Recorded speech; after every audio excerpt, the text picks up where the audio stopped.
Hi, this is Diane Seigel, coming to you again with a pain point. Today I want to talk to local business owners and service providers. Now, let me ask you a question. Do people love to come to your place of business, or your store, or your office? Because I can tell you that there are many people that don't, no matter who or what service you provide and what business you're in.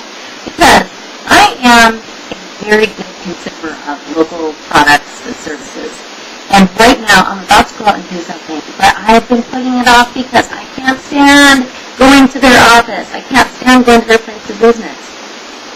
Now, I am not their only customer, and I assume that I'm not the greatest, biggest provider of their income.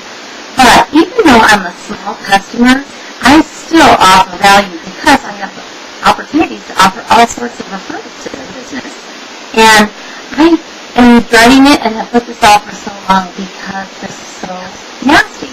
I'm about to go give them $75 of my money in exchange for the service, but there's a lot of competitors, and they're also not so hot on their level of service either. So I'm going to go to this man just because I know he does it right, but it's a pain in my butt to go there. I hate going there. So let me ask you, as a local service provider or business owner, do people love to call, make an appointment, or come to see you at your place of business? If you don't know, you better check it out. You can either hire a mystery shopper or simply ask. Or check your numbers. Your numbers don't lie. If your business isn't growing, then something's wrong. Either it's you or it's the people that are the front line that answer your calls or that greet your customers with guests.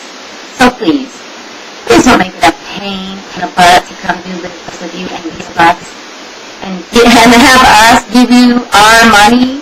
Make it a joy. Make it a win-win. Create a relationship with your customers.